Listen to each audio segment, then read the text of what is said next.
All right, everybody. Brother Blanks here at Black Abolition Movement for the Mind.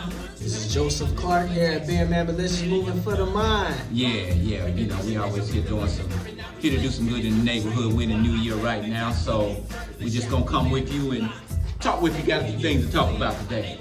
Yes, sir. Yes, sir. You know, it's a lot of things been going on in this world. We gonna get to it.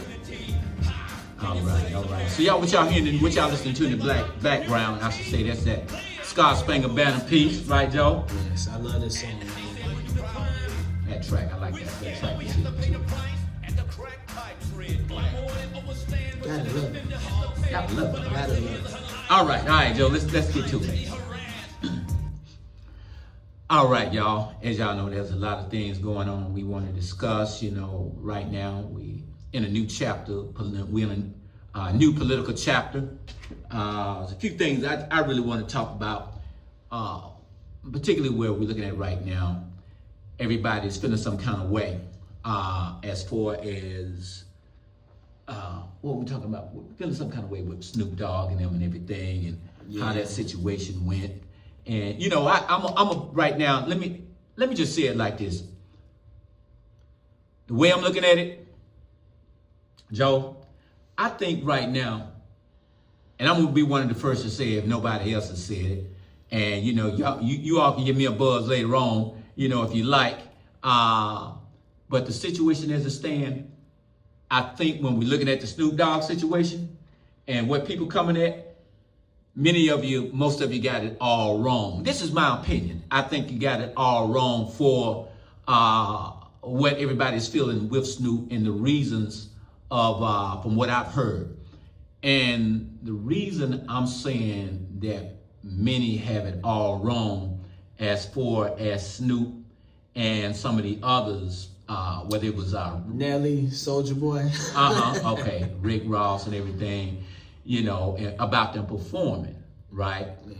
And I'll be one of the first to say, I think you got it all wrong. Matter of fact, let me double down and say, as founder of Black Abolition Movement for the Mind here, given if it was an opportunity, I would have went too. I would have performed. Yeah. You know, I would have went there. And the reason I can say that, Joe, I don't think it's so much the question of whether they accepted or rejected the invite of an opportunity. Yes. You feel me? I agree on that. I think it's more of a question, as I was saying earlier. What did you do with the opportunity when you got it? Yeah. What did you say or not say when you got that opportunity? You know what I'm saying? So, you know, the brothers had an opportunity, and here's my take on it, y'all. Anytime you get a chance, and we're coming into a new chapter of a political election, right? You're coming into a new chapter of politics. You get an opportunity in that moment to speak truth to power. Take it. Yes. So it wasn't so much as the fact that they accepted it, but I think with everything in particular, when we look at Snoop Dogg, with everything that he had to say, don't get me wrong. People have a right to change their mind, change their politics. You know, that's your God-given right. You got choices here, right? But given everything that our brother Snoop had to say prior in that first election and how he was feeling and what he had to say about everybody if they came out and if they supported Donald Trump, you know, he had so many derogatory things to say, even about one of our fellow artists. Like, you know, we talking to y'all here, we in the Chicagoland area, everybody. And given everything that our brother had to say about Kanye West and many others, you know, if you do this, you words go like there, Uncle Tom's, you know. Yeah, all of that, right? So my point is, if you're gonna go public and how you went all out to express your views on Donald Trump and what you thought about it, I'm thinking like, if you go public on social media to express your views and tell people not to vote for Donald Trump, and you're giving all the reason why you feel that people shouldn't vote. My opinion is, if you getting such an opportunity as that, right? They say you shouldn't pull on your tongue when you're on live on Facebook. Or you doing live stuff. But anyway, we keeping it real. So, sometimes I might wipe my nose too. But anyway, y'all, my point is not to lose my train of thought here. If you went live to express your views on why you telling everybody not to vote for Trump and everything, when you was given that opportunity, you did this on social media back there. Yeah. But now you given an opportunity to be in this man's in his arena at that moment in time, right? Yes. You at the crypto ball. Mm-hmm. So now you got all of some of his major people and players at that ball, to include him. Yes. Uh-huh. And my opinion is, you given an opportunity, here's an opportunity to speak your truth, to say what you felt, or I get it, you performing, right? And you got an opportunity now to speak your truth and say what was really on your mind, particularly after you went public. You know what I'm saying? To express those views. So I'm saying, I don't have a problem with you accepting the opportunity. My concerns is, at this opportunity, you had a chance to convey a real message here. I get it. You said, and I think it was Stephen, he went on to tell the brother Stephen A. According to Stephen A., Snoop Dogg said, did you hear about it? Snoop Dogg said, I wasn't there for Trump. I was there for David Sachs. This is the guy, that's in charge of heading up the cryptocurrency and everything and the tech for Kern, one of the power players there. But my thing, and then earlier you said that the reason you was there because you said, from what I saw, you don't have no problem with Donald Trump because Donald Trump gave a pardon or clemency to one of your guys. Yes. I get it. I hear what you're saying.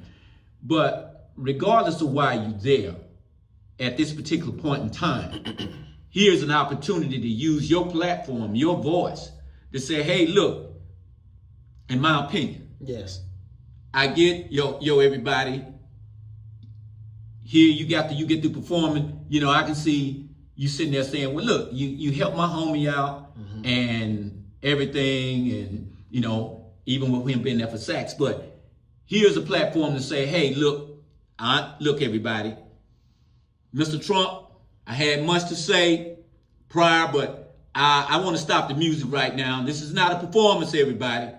But I would like to say there's still much work to be done. Yes. We still got people out here struggling. And this is not just about me. In other words, his homie been freed.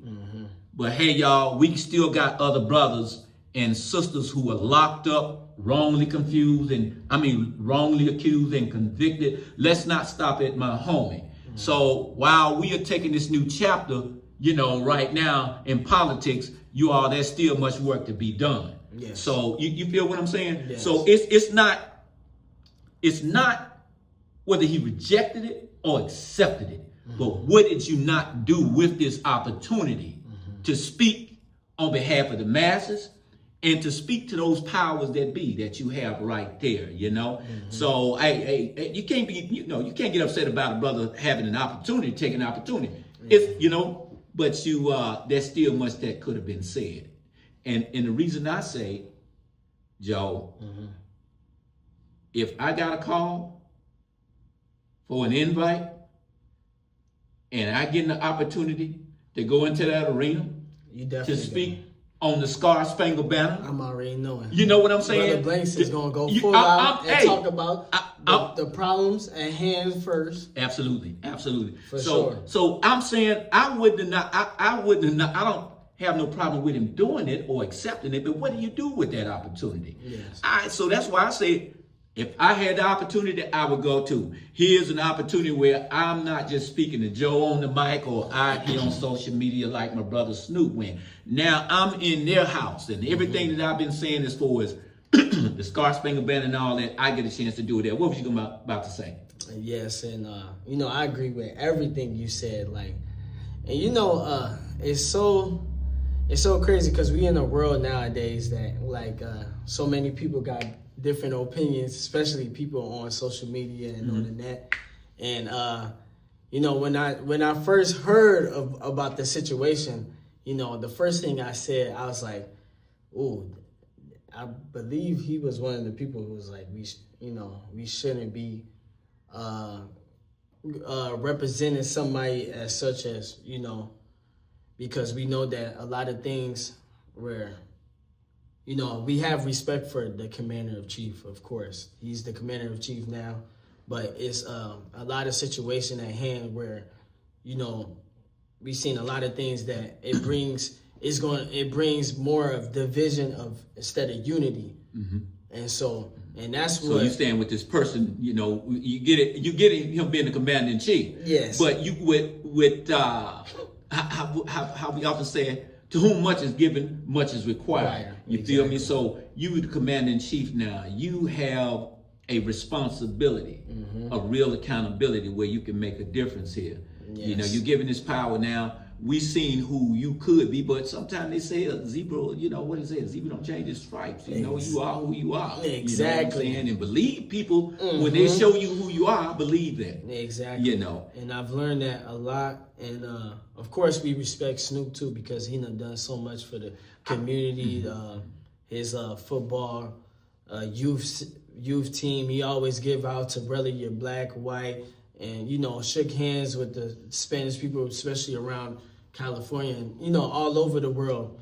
And he just represent for the whole USA at the Olympics too. So we just saying like, okay, if you talk about a certain situation years ago, and we're not gonna say okay, this man has a stand on it, but people when people look on the outside looking in, they like, oh, okay, what happened to what you was talking about years ago? Mm-hmm. At least, make that example, and, just right there, just, talk about the problems at hand before doing your performance, like you said. I would add to that, if I can bring up our sister, Nina Simone.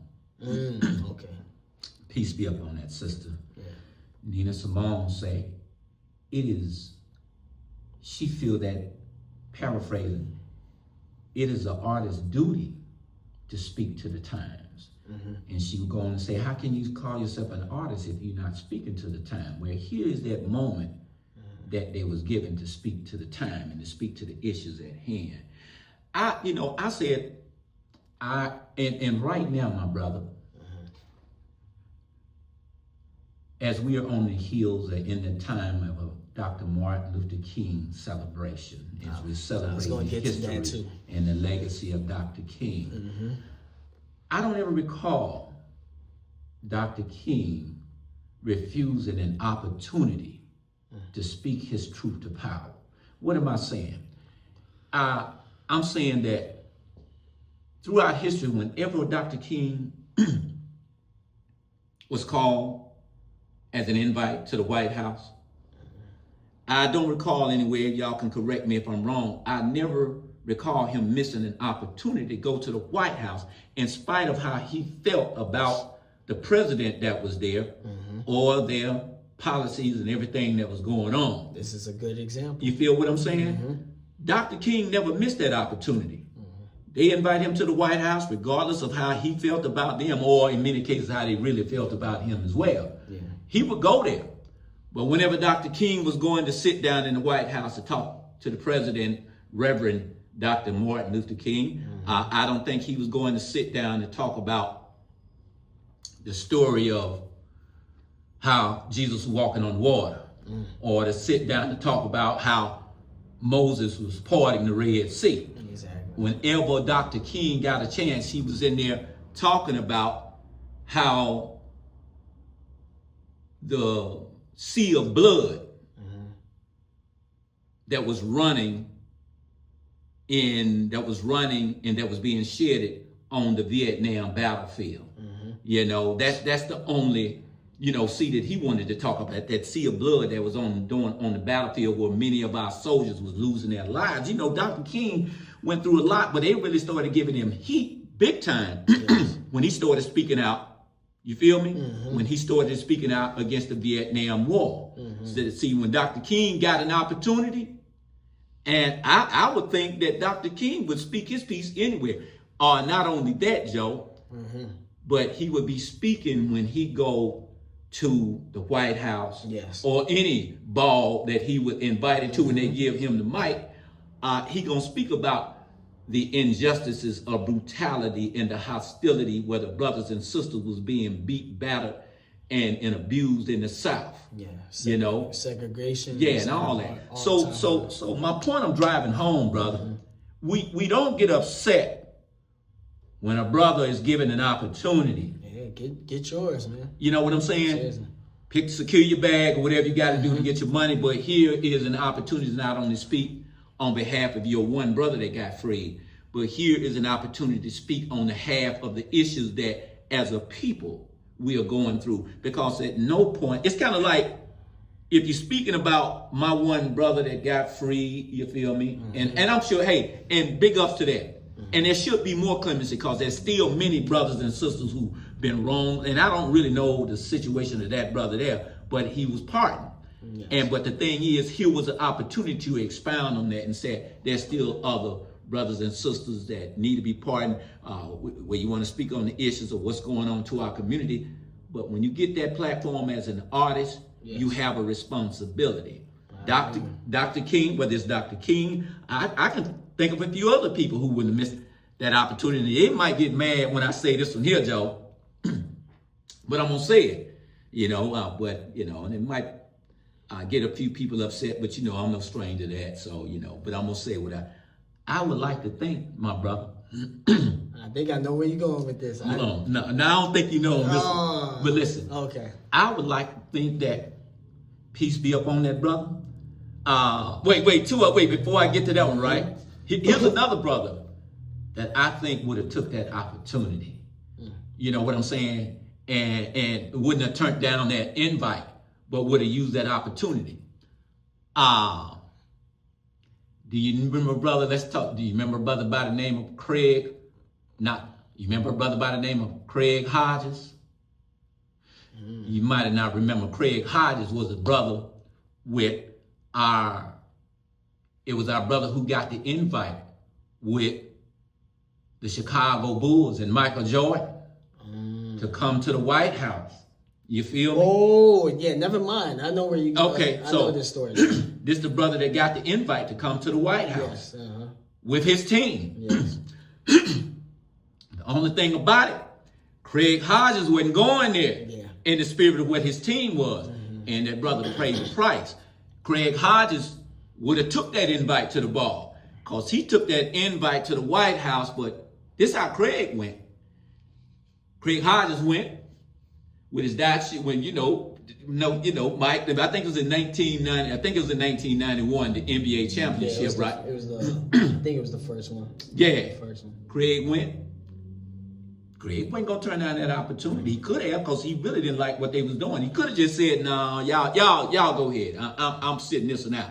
Craig, it wasn't that he rejected. It wasn't that he accepted the opportunity. It was what Craig Hodges did with that opportunity. Yes. Feel me on this. Yes. You got That's you know what I'm a saying? real good example right there. So he got there. That brother had his dashiki on, and he had his letter in hand. Representing. And told them, man, he took his letter, and in that letter, he had everything laid out he wanted to say about the discrimination that was being imposed on our people, the disagreement that he had with the foreign policy, and that was the first George Bush Sr.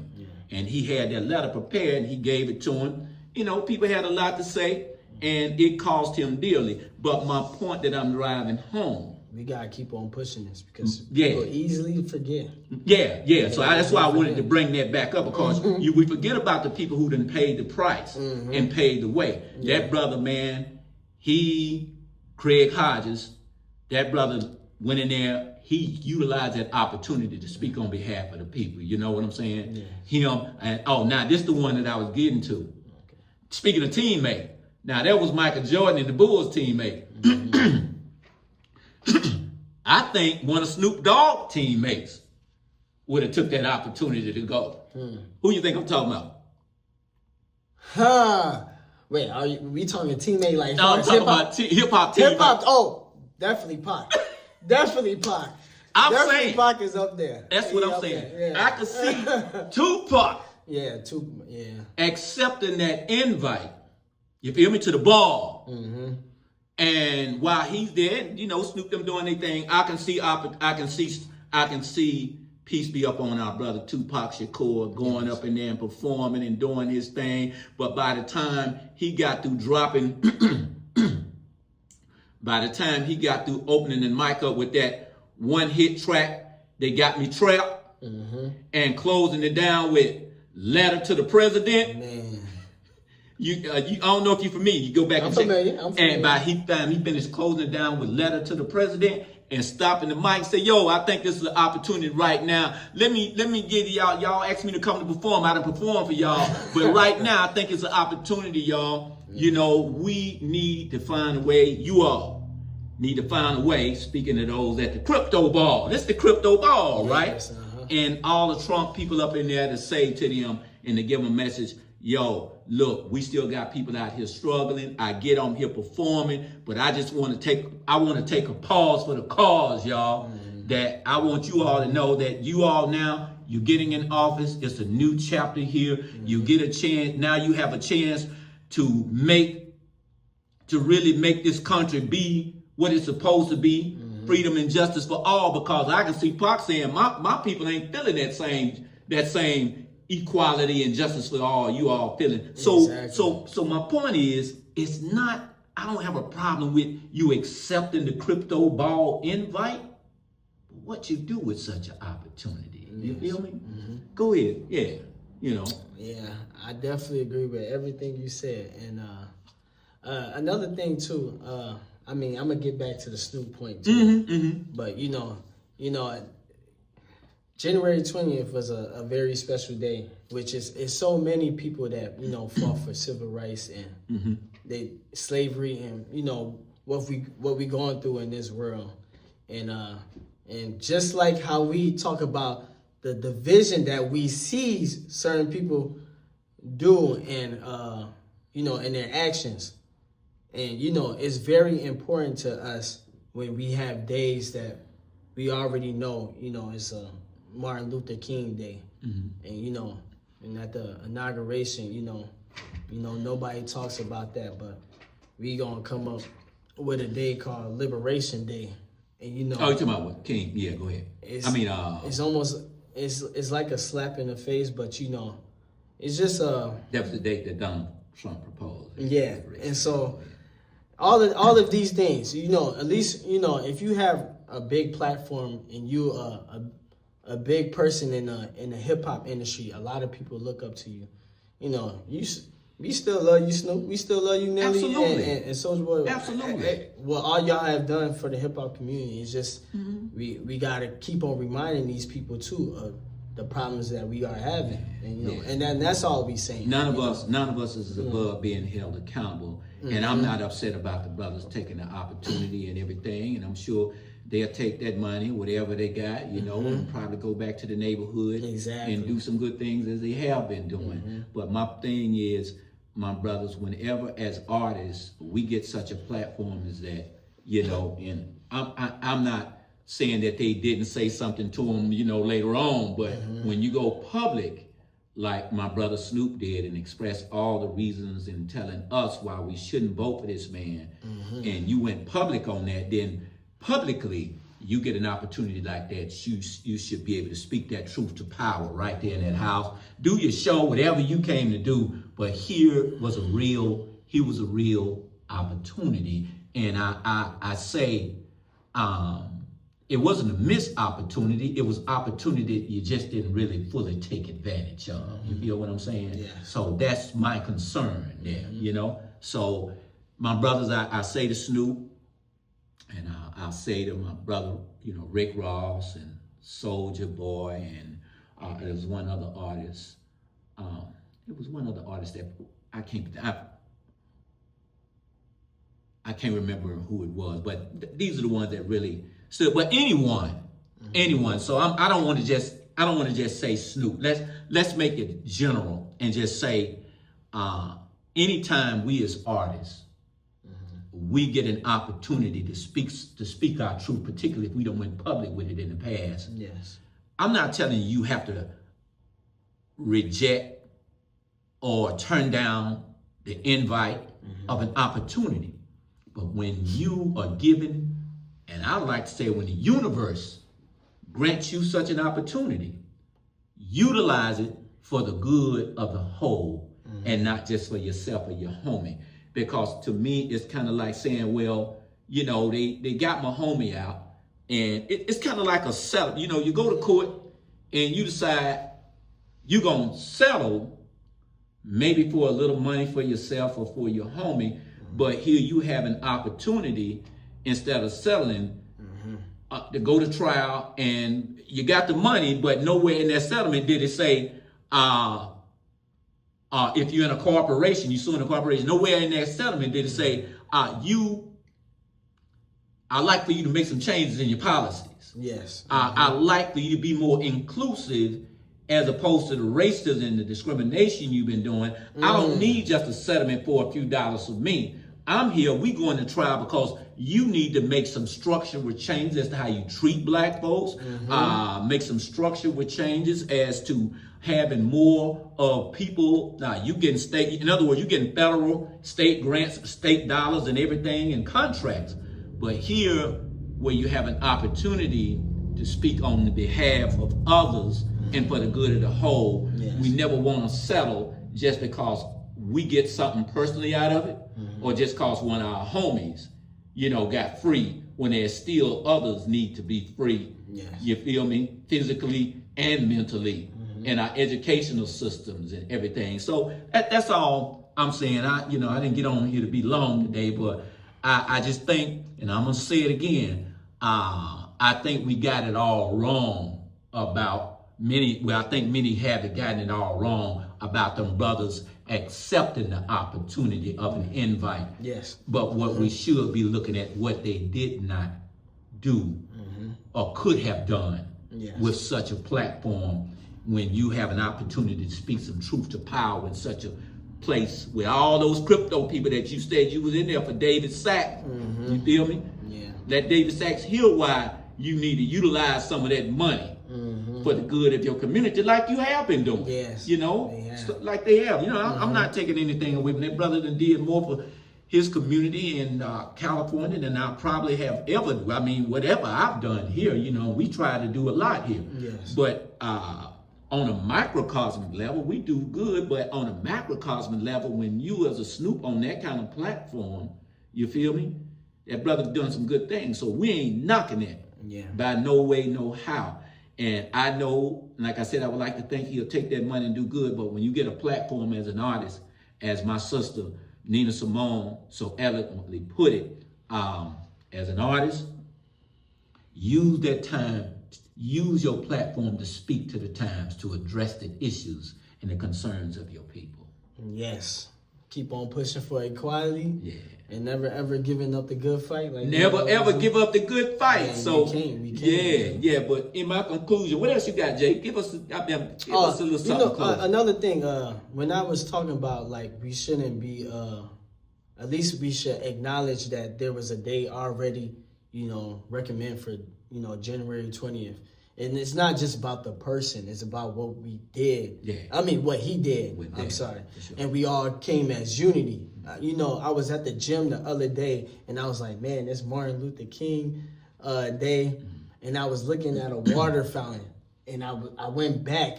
Like, of course, I wasn't back in the 1960s and what they seen, but I imagine me looking at the water fountains and seeing only for whites, no black colors drinking at this water fountain. And that was in the gym, at the gym, I pictured that, and I said, we can't never give up the good fight. If we seeing stuff wrong, we must keep on continuing to to have our expressions to make sure that we pushing forward for us not even go back to them days and just make sure that we just preaching for equality. Yeah. Well, you know what?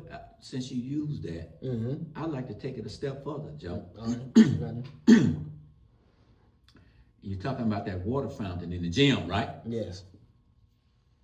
How about imagining going to the gym and you can't even get in that gym at all? Exactly. Oh man. And you can't go in a field house or the gym because you black. Not let alone drinking from the water. You can't even get in.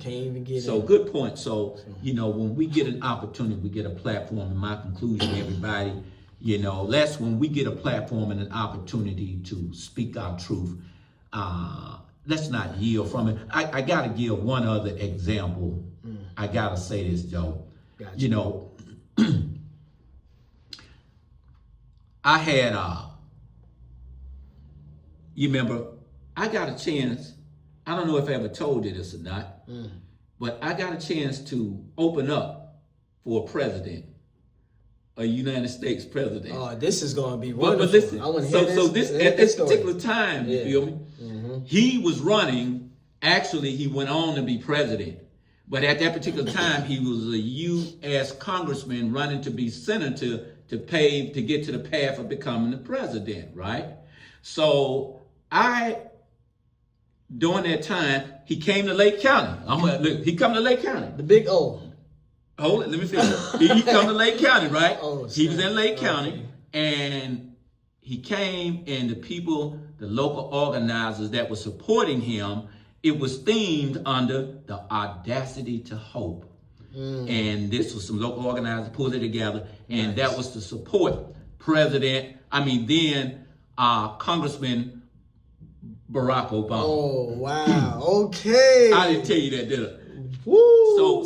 So No, he was speaking. Okay, so anyway, he was getting a chance to, so they was here, they were supporting him, and he was gonna come up and speak, but I was opening. I was the next one to come up before him to speak, right? But let me step over here and get this right quick. And so I know you chug you some water, making sure your voice is right. No. Listen. So at that particular time,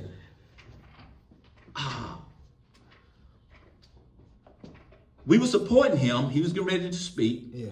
And so now, because of some of the politicians that I know, white, who I really didn't agree with, one of them got up while the time I was getting ready to speak, and I was doing a piece called Terrorism Must End. Oh, I love that piece. You know that piece, right? I love that piece. And so, of course, I understand the arena I'm in, and I seen some of the people once I opened that door and just the opening of terrorism. I see that piece. It's funny how some people don't like hearing the truth. Yeah. So, but anyway, I'm not gonna get into that point. But here's my point. Yeah. So I open up with the Star Spangled Banner, and I close with terrorism. The Star Spangled. About to read and that's it. So anyway, then when I opened up, I did that piece. My point is, I could have shrink. I could have just did one of my pieces like As She Walked My Way, something a little bit more softer, but it was an opportunity, Joe. And even though I didn't agree with some of the politicians that was there, it was an opportunity to speak my truth, to speak my Star Spangled Banner. I can speak it all day to the people around me, but when you get an opportunity, here is a brother that's getting ready to run for Congress, and I'm sure he was aware. I would like to think that he was aware of some of the issues that affected us in the black community, considering he started his campaign in Chicago, but I ain't gonna get into all that. But here was an opportunity. This guy is a congressman, getting ready to be a senator. I didn't have no idea then, but he was gonna be going on to become the president. So I spoke and I did that piece, and one of the biggest compliments that brother gave me, President Barack Obama. Wow. After I finished, he got up to the mic, and I'll tell you who the senator was who got up and walked out. Well, I'm going to give him the benefit of the doubt. He was on the way out when I started speaking, right? And he knew me, he know me, but he didn't stop when I started speaking. He looked at me and he just kept on walking. He just walked out. Then his name was Senator Link, you know. He kept it moving. But anyway, my point is,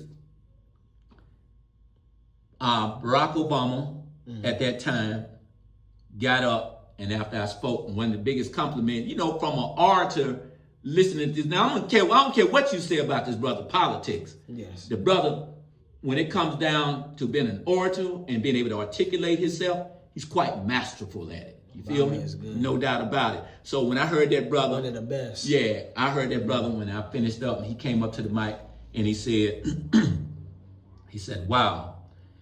He said, a brother that speak like that, he said, I sure would not want to have to debate him in Springfield.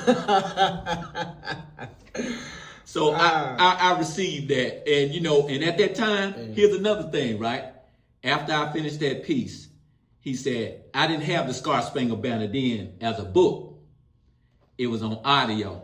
And after I finished right there in the pub, he said, brother, how much is your tape? You told me you got it right there. Or your cassette. Would I have it on no, it was on a CD. It was a CD. CD, okay. Yeah. He said, yeah, it wasn't there for a back. I was about to say, dang, 2000. But he was one of the first politicians to support on that level the Star Spangled Banner, cause he said, hey man, I'd like to purchase a copy of your CD. So he came up, he purchased the CD. Let me tell you, man, about myself, I know you felt so. But here's the thing, man. Right? It was good. It was a good feeling. Women, man. So after that, right? Here's me. I'm not thinking, and so I did. You know, my value on the dollar bill. You know, it's like a piece of paper. You know, at that time, I said, okay, the brother that purchased the CD. I know what I'm gonna do. Maybe I can get him. So I caught him coming up outside, right? And I go to him. I say, hey, I said, hey, Congressman, I said, check this out. I said, hey, man, can you, I want to keep this $10. I want to frame it, right? And I said, can you sign that 10 for me? Man, you got Obama's signature too. No. I'm telling you how politically, I'm telling you, this brother was on point. Yeah. He had aspirations then. Yeah. And in his political consciousness, he was going to sign it. He said, he told me, he said, brother, he said, I would. He said, He said, but you know, writing on federal currency is illegal. I said, man, right. So with that being said, nice, he didn't sign it, but the fact that he purchased and supported it, that was good, Yes. So, but my point is, in closing, we get a chance to speak our truth, whether it's somebody going on, and to you all, what I'm saying is it's a gut feeling too. I'm pretty sure even Snoop, when he got there, he's like, man, what am I doing? Yeah, it gotta be some type of. I don't know, man. I don't know, but everybody's built different. Yeah. So So anyway, the brother went on to become president. So what am I saying, Joe? I'm saying to some of you congressmen and senators out there, that if you have aspiration, and you want to run, and you're thinking about running to be president, you might want to call me to open up for you, because that brother went on after I opened up to become president of the United States. Hey, man, that's crazy. But that, man, all praise to the Most High and the ancestors for such an opportunity, And when we get an opportunity like that, it's not just a moral obligation, brother. It's a divine obligation. When the Most High has blessed us with a talent to speak, we should speak. Mm-hmm. You know what I'm saying? It's just the right thing to do, So, in closing, you have anything else to say, Joe? Man, I think we can wrap it up with everything we wanted to touch, man. It's always good to have these discussions like this. For sure. Try to, talk about this in a professional end, because, like I said, other people, they was bashing, going crazy. I'm like, man, I can see both sides. I can understand. But you got an opportunity here, brother. I ain't mad at you taking the opportunity. But when you get the opportunity, you have, as they say, to whom given much is required. Mm-hmm. And with that being said, as we discussed about how much our brother Dr. Martin Luther King have paid the price not only physically, not only from the perspective and how he paid, but this brother gave his life. And so I would like to close out. So many others. And so many others. Yeah. But I want to close out as we talked about Snoop Dogg, who did his letter to the, y'all get a chance, y'all check out that track by Tupac, by our brother Tupac. And that was a track, Letter to the President, and he got a track called I'm Trapped. I could see Pop going up in there, man, spitting that piece, and then just hey, yo, we're gonna pause this for a minute. I know we up in here to party, it's the crypto ball, but I gotta say something, Well, that's where that Black Panther and that Afina Shakur and Matula Shakur and all of them come out in, and and I just don't see, I wouldn't see Pop turning down such an opportunity, but I can understand what Pop would have did. That's just my feelings on that. Yeah, they came up had the same expression and action that Snoop had during the source. Hey, the West got something to say. That would have been pocket. You would have threw that piece in. So with that being said, that you're probably right. But with that being said, I want to close out. And speaking of an artist as a spoken word artist, and I want to pay tribute to our late, great Dr. Martin Luther King with a piece called Letter to a Doctor. Dear Dr. Martin Luther King Jr., even though you're no longer mortally among us in the way you used to live, we can still feel your brotherly love and life all around us, Doctor. So we say thanks for the loving life that you give. Doctor, we want you to know that we all are truly grateful for the many wonderful things you have done, like never giving up the fight to stand up and never giving up the fight to stand up and struggle for our rights, confronting evil day and night so all poor people, black, brown, yellow, and white, can overcome. Doctor, I know you can feel me today. I know you can feel me today, so let me just continue and say, if this moment could grant a single wish, it would be for you to certainly exist. However, your mortal life has spanned this time. But we still say, thanks for your life injections of mental resurrection in being a doctor who helped to restore sight to the spiritually blind. Doctor, in our minds and in our hearts, memories of you are for eternally real. So again, Doc, we say thanks, not just for the loving life that you gave, Reverend Dr. Martin Luther King Jr., we say thanks for the loving life that you give. P.S. On behalf of your many people of struggle, thanks. Yours truly signed, Brother Blank's Letter to a Doctor. We are here at Black Abolition Movement for the Mind, and just as we always encourage people to continue to iqra, read, write, recite, and in the spirit of you, Dr. King, never ever give up the good fight. Bam! Yes.